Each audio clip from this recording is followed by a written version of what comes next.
Tandem Nomads, episode 38. Nomad Nation, a little announcement.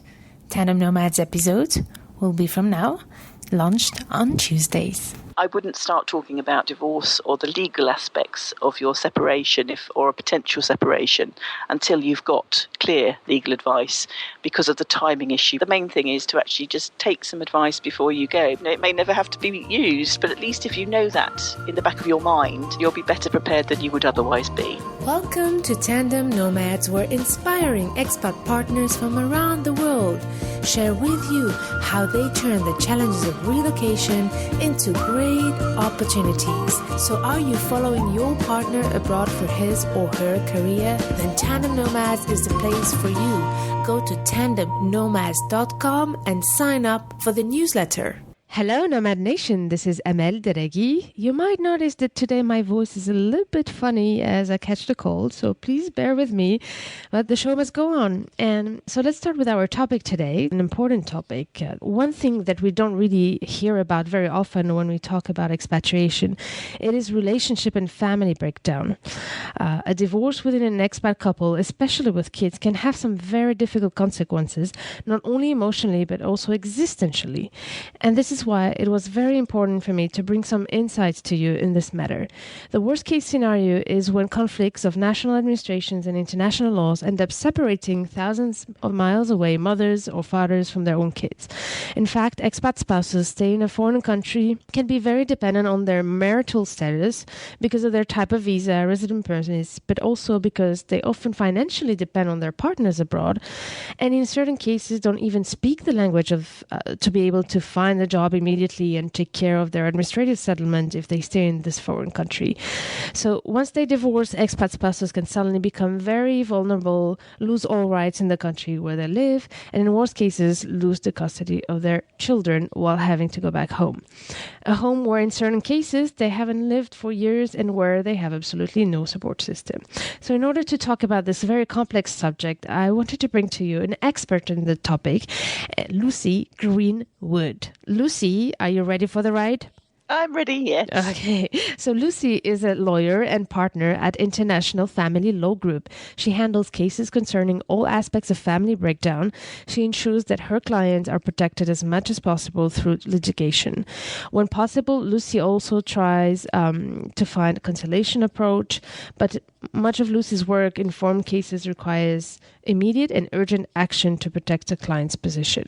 So Lucy writes for websites, legal journals, and she has presented a number of seminars and webinars, updates for the legal profession, as well as given lectures across the world on the topic.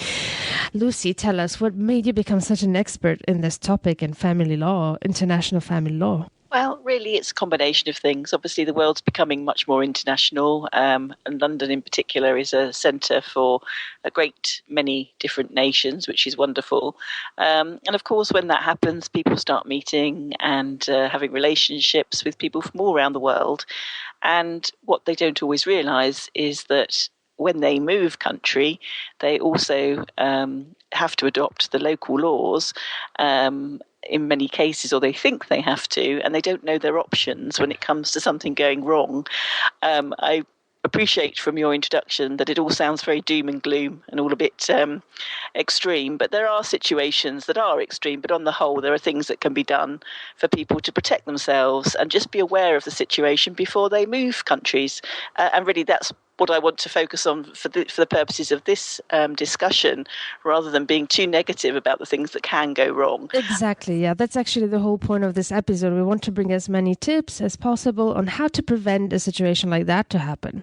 Yeah, so I mean, there are some straightforward things really. Before you move somewhere, it sounds crazy, but if you have got a bit of a doubt, if you've not been together very long, or if you're moving with children, it's not so silly to actually go and see a family lawyer in the country where you might be moving to or leaving, just to find out what what impact it will have on your rights when you move.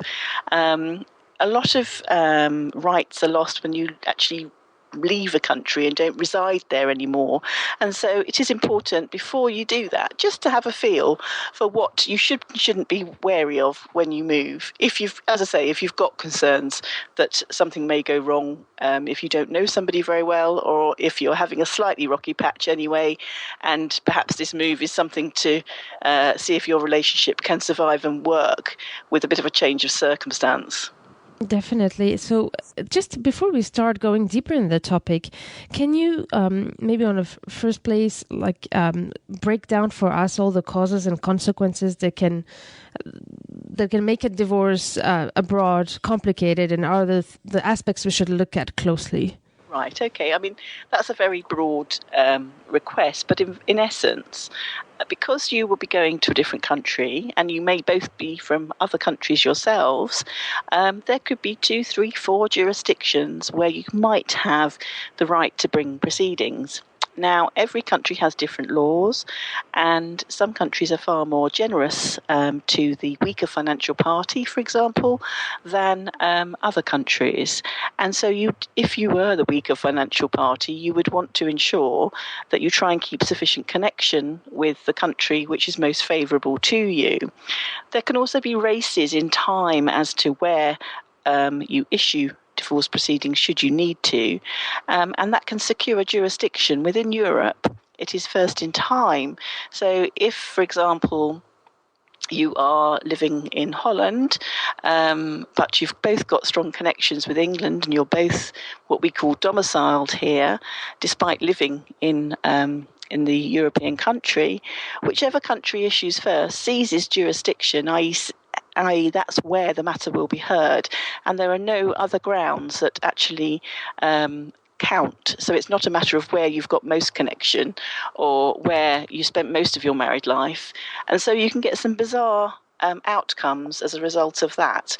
There are also situations where people don't realise when they move abroad with children, if the father or mother, whichever is the one that's technically being left behind, has what we call parental responsibility and custody rights, then you have to have their permission to leave that country. So you may meet somebody in London, move to Spain, and not realise that actually, if it doesn't work out, you probably can't get your children out very easily from Spain. You'd have to have an order or that the father's consent to actually move back to England. And a lot of people don't realise that, and before they know it, they are on the wrong side of a child abduction claim, which is then putting them on the back foot even if they do go back to the country and have to apply formally to leave. So it's important to know these sorts of things before you move, or if things aren't going well when you have moved, taking some advice quickly, and don't talk to your partner about them, which sounds perhaps not the way you either want to go into a relationship or the way that you will feel if you're just feeling a bit rocky. But it is important because whatever advice you get will be very different from the advice they would get, and so there is a conflict, and you don't want to be in a situation where they move forward in such a way as to give themselves benefit over and above you. Yeah, that's really quite interesting that even if the parents are from the same country and they move to a second country, that if one of them has to go back home, it doesn't necessarily mean that they can take their child with them. No, I mean, of course, the stronger the connection both of you have with the country you want to return to, and if both of you ultimately want to return there, but perhaps not immediately, then your chances of getting leave to bring the children back either immediately or soon when the contract ends or something may increase. But no, there is no guarantee of that. So you could both be English nationals living in Italy, and because you've lived in Italy and that's your what we call habitual residence, and the child is used to living there, that it can be very difficult to get the child back to England. It's crazy, yeah. So could you, maybe it's the right time to bring in the Hague Convention in order to continue speaking about this topic. Can you tell us more about what is this Hague Convention? How does it affect expat families? Okay, well, the Hague Convention is much more widely known about than it used to be even when I started. And basically it was brought in to prevent parents just upping and leaving with their children to another country. And there are a lot of signatories. There are some non-Hague Convention countries where it's harder to get children back, but a lot of the countries are signatories to the Hague Convention. And what it means is that if a parent has taken a child or children to another country without the other parent's consent, and that parent has custody rights, the parent who's been left behind without the children can apply through the government of the country where the children have moved to request that their courts send the children back. And the powers of the courts are very strong in relation to this issue, and there are very, very few defences. And it means that in most cases, if you have come to a country without consent and you haven't been here for 12 months, then it is very likely that you will be sent back. And that just means that any application you then make to return to the country you want to go to, it will be reflected that you have abducted already, and that will make the court a little bit more wary about granting leave. So it's really not advisable, however much and however tempting it is. Obviously, if you get written consent of the parent and do get it in writing rather than verbally, that can assist you in these sorts of cases. But even so, you've got to have clear consent that hasn't been revoked in order to be able to stay in another country. So let me rephrase to make sure that I understand well what the convention Hague says. Basically that we need a written, can I summarize it like that? If I'm wrong, please correct me. That we need a written authorization from the other party that we can take the kid with us, right? I mean, a verbal consent might suffice, but obviously it can become their word against yours. So it's safer to have it in writing. Okay. And clearly defining, why you're going back and when, so that it's absolutely apparent that there was a clear agreement. Some people, they don't do it and it's fine, but of course to be belt and braces about it, it'd be more sensible to have it in writing. Mm-hmm. So how do we do it? Because usually sometimes when there is a real relationship breakdown and the communication doesn't work among the couple and suddenly the issue comes in, the partner needs to leave the country and wants to take the kids with them, and they cannot agree on having the authorization. So what are the solutions in this case? I mean, you're absolutely right, which is why many people do just flee, partly because they don't realise that things are so bad they just feel they just want to go home, as it were. But that it's not enough protection. And even if somebody's in a violent relationship, which does obviously occur sometimes, then even that is generally not sufficient defence to just run away without telling the parent. There will be other safeguards put in place if you're returned to the country, perhaps not living in the same house, etc., or having some injunctions, but you would still be sent back to the country. It's very, very extreme defences that work with the Hague Convention, so you must assume you're likely to go back. So what do you do if you're thinking that you're not happy? First, of course, you try and discuss it with your partner. If you can't do that, you would probably want to then look into the likelihood of that particular country granting you leave to take your children if he doesn't agree. And that varies around the world. Some countries are far more pro the return, allowing the return, than others, but it's getting increasingly difficult in most, certainly European and American countries to do so, or American states, to do so. Or you could perhaps try mediation and to see whether there was ways of talking around the subject generally, or you could negotiate perhaps not staying there very long and coming back a bit sooner, or when the contract ends. But failing that, if nothing else works, you have to make an application in the court local to where you're living with the children as a family, to apply to leave that country and go to the country you want to. And to do that, you'd have to set out a very clear plan as to why it's better for the children to do that. It's not a question of where you want to go and just because you want to get away from your ex-partner. It's got to be very much child-focused, and it's got to include detailed plans of contact arrangements, etc., should you get leave to take the child to another country. So they're not easy cases, and people do not always think about that aspect when they hop around the world with their partners and with the children in tow. It's quite crazy that there's a country that we have no direct relationship with that suddenly makes the decision for us? The argument is that the child is living there and that's its home. And in many cases, even if the adults haven't been there or the parents haven't been there that long, it might be the only country the child's really remembered and maybe in school there and settled. So it's very much child-focused when it comes to the decision about relocation. But as I say, different countries treat the situation very differently. So you must take local advice if you're in a country and finding that you want to return or go to another country with the children. The Hague Convention includes like several countries from the world, not just Europe, right? Oh, it's all over the world, yeah. Okay. Those that currently aren't involved are often in the UAE. Those are complicated and difficult areas for any kind of enforcement, financially or with children. And also the Indian continent and parts of Africa. So, yes, I mean, you can always look up the Hague Convention countries. They should come up quite easily on an internet search, or you can look on a website called Reunite.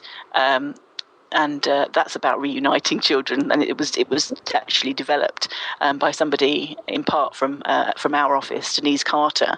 And there's a lot more information about child abduction now, and I don't get too many clients ringing me up and thinking that they can just go back to another country with their children. Much more awareness is apparent, and many people start my conversations now with, I don't think I can go back, but which is a big change in the last sort of 10 or 15 years. So the awareness for child abduction is great. You know, it is getting much, much better, and people aren't finding themselves on the wrong side of the law accidentally, thinking they can just go home with the children. Okay, that's great. So Nomad Nation, I will share this list of countries on the show notes of this episode. And Lucy, before we go further, also I would like to clarify a bit the status and the definition of expatriation.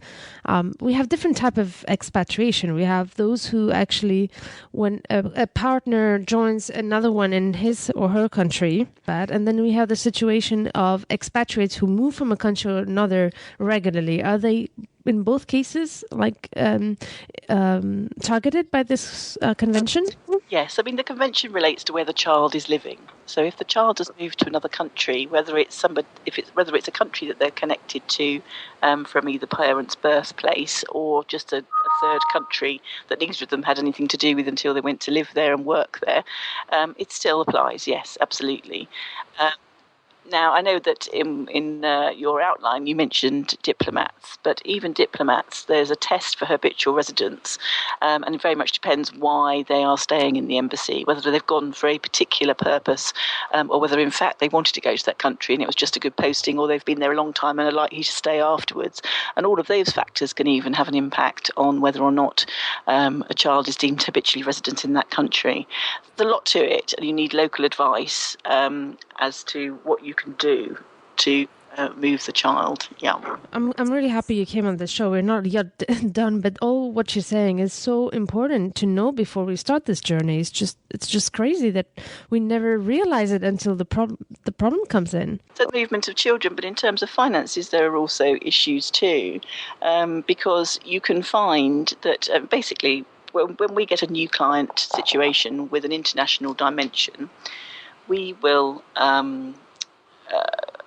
check which countries are involved and where the people are from, and where we think there could be sufficient connection to bring divorce proceedings.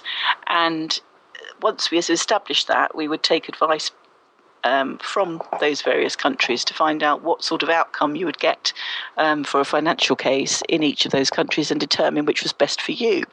And of course, what's best for one spouse is not best for the other spouse. So, for example, London is commonly known as the divorce capital of the world because it's very generous, or known to be fairly generous to the weaker financial party.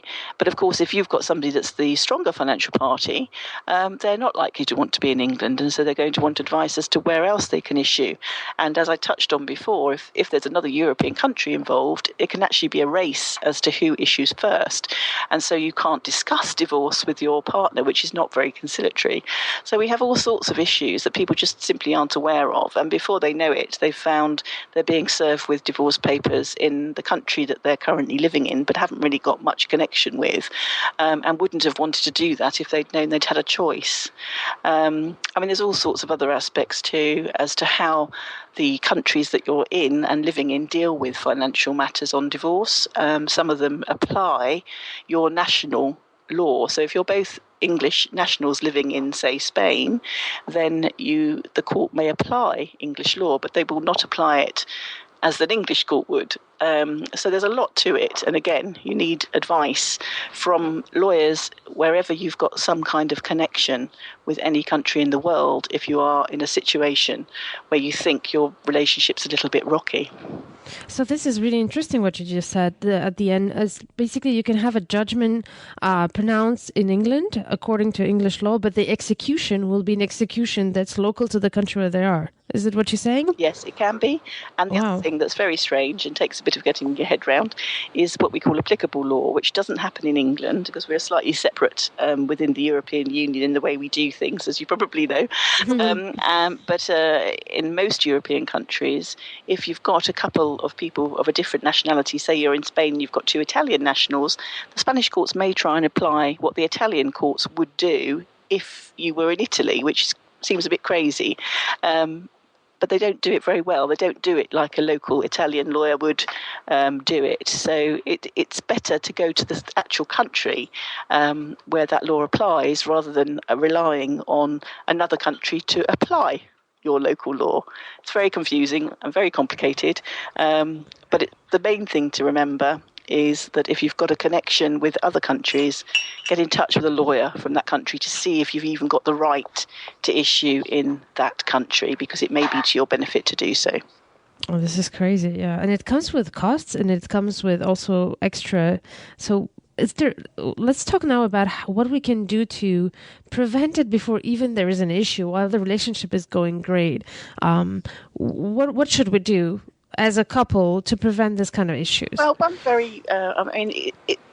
children is harder because whatever you agree before you leave can obviously change with time, and a court's not going to hold a parent that said 5 years ago that they would definitely come back and allow the children to come back in 5 years' time to necessarily be bound by that agreement. So whilst you can put things in writing or you can discuss between yourselves when the plan is to return to the children, and all of that can be very helpful evidence if you're asking the court for permission to come back, it's not binding. It's not binding. That's interesting. No, I mean, not for children matters. Now, for finances, it can be very sensible to think about a prenup, even where you've got an international couple, but you need to think about where you might be living, because it will be where you separate where potentially that prenup would be tested. And for example, in many European countries, they are binding, but in England, they're not. So again, there's a whole host of things that need to be discussed. England will pay a lot of attention to them and give them quite a lot of weight if they've been entered into freely with legal advice in good time and with full disclosure, but they won't automatically accept them. So you may have a couple who got married and are even French, and then they come and live in England. They separate. One of them issues proceedings in England and says, oh, it's okay, we've got a French premarital agreement. And our court says, no, I'm sorry, you might have that, but we're not taking any notice of that. We're going to change the terms to make them fairer to the weaker financial party. So a lot of people don't realise those sorts of things either. How can, for example, in this example, we have a French couple that's in the UK and they divorce, and one of them wants to go back home, but the British law would say no, that's not possible because of the interests of the child.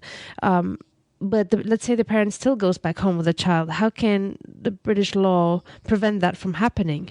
Well, there's a couple of ways of prevent it. Well, to prevent it, you could do a prohibited steps order before they've gone. So if somebody was saying to you, if the parent was saying to you, oh, I'm fed up here, I'm going to leave, I'm going to take the children, you would go to your local lawyer and most countries would have a similar arrangement, and you would go to court quickly and you get an order preventing them from being able to leave. And in England, that would involve something called a port alert as well, so that if they tried, it's likely they would be stopped at customs if they tried to leave. Mm-hmm. So if we want to leave with a child, what are our options? If you want to leave, you have to have consent of the parent or a court order. And if you haven't got an otherwise strong connection other than the fact the child's living in England, say, and you want to go back to France, then your chances of relocating with the child are stronger. But if you have a less obvious link, or you've been in England a long time and haven't lived in France and the child's never lived in France, it becomes harder. Yeah. I can understand, because you said that the law basically is focused on what they consider the benefits of the child, although the parents are supposed to know better.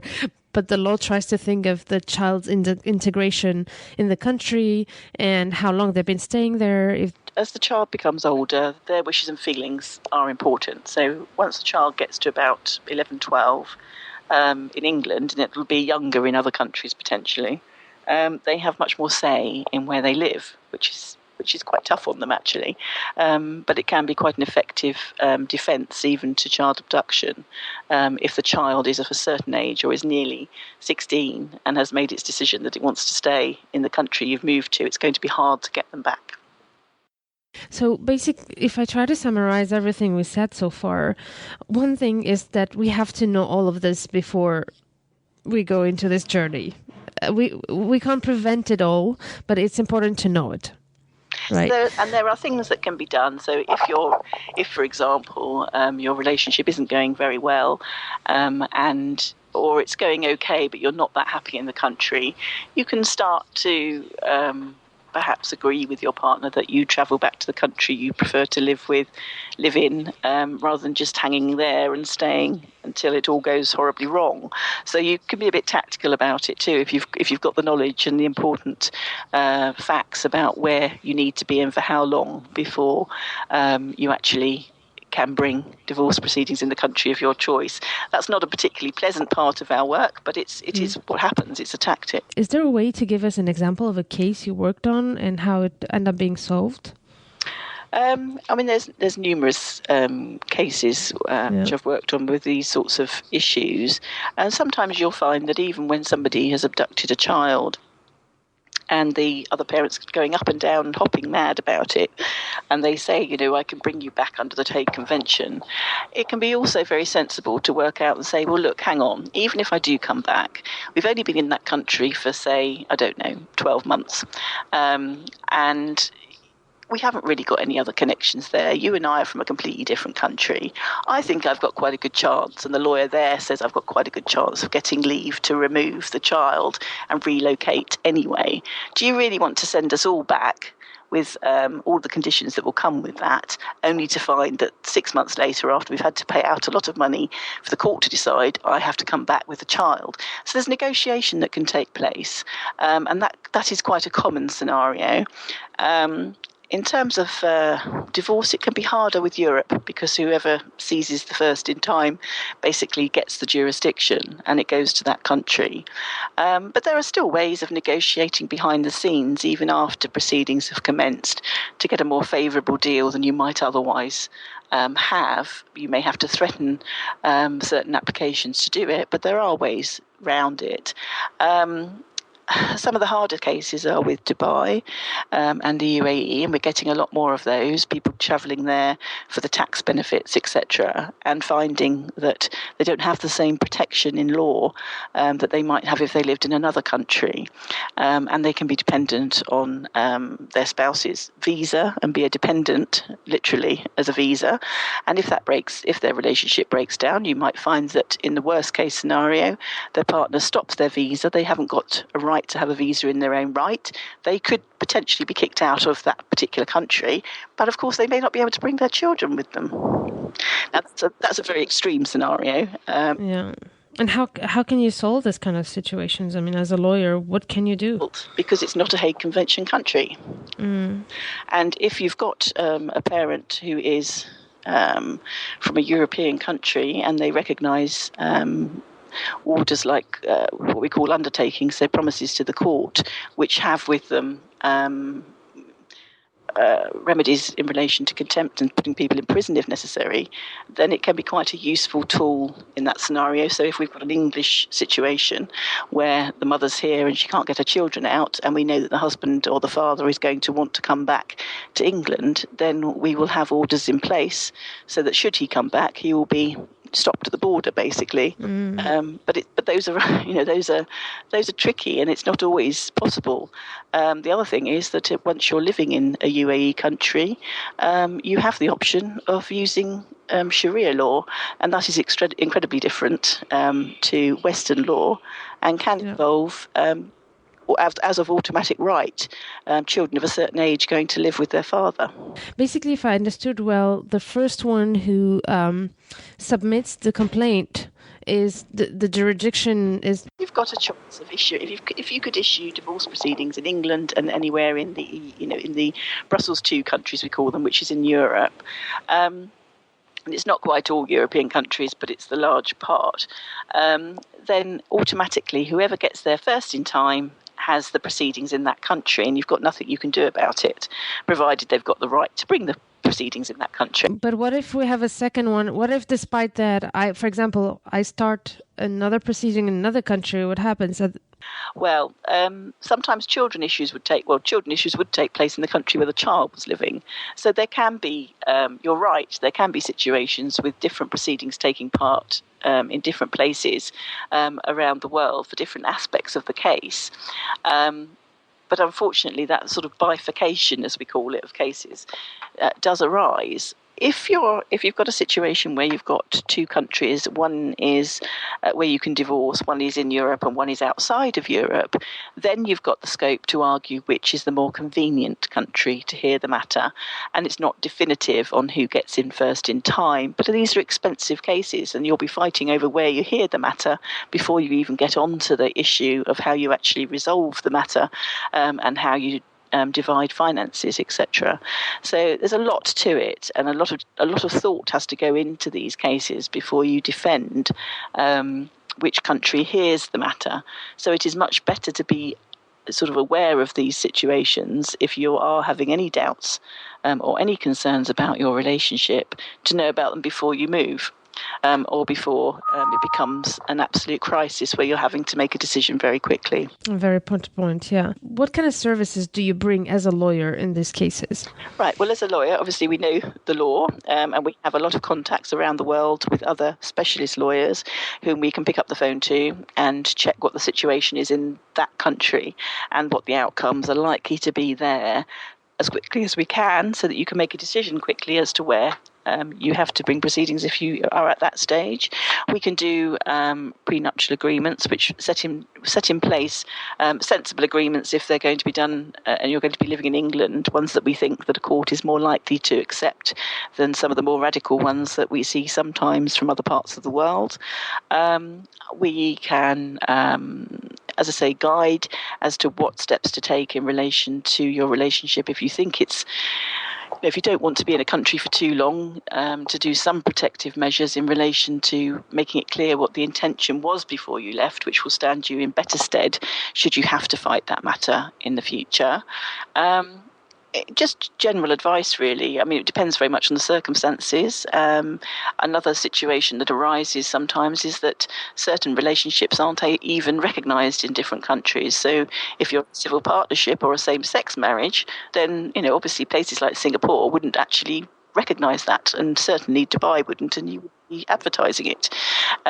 So it's all of this. There's lots of factors that have to be borne in mind for your particular circumstance, and it's not easy to say, oh right, you must do X, Y, Z before you go.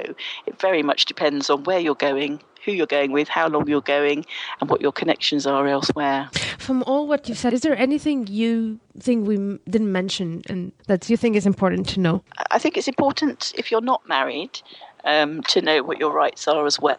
Good point. And in England, there's a myth, really, that there's something called common law husband and wife, and there isn't.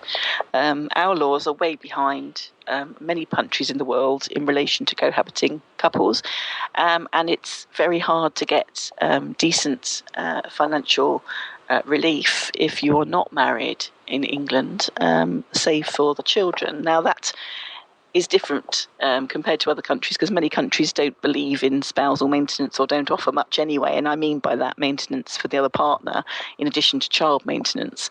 But in England, perhaps rather old-fashionedly, we still have scope for quite lengthy spousal maintenance orders in addition to child maintenance, but that will not happen in relation to unmarried couples, because there is no such right for the parents. It's only about the child. The parent will only have what it legally owns, and there's no scope for another order to give them more. Countries like Australia have de facto marriage, and they have full rights after a certain period of time of cohabitation. So these sorts of things, if you're not planning to marry, or you don't really believe in marriage, or you know that one of you is never going to want to marry, then it's important again to check what your rights would be in that situation compared to where you're living currently. Yeah, thank you for bringing that up. It's a very, very important point you're bringing, especially that nowadays less and less couples get married and still have kids.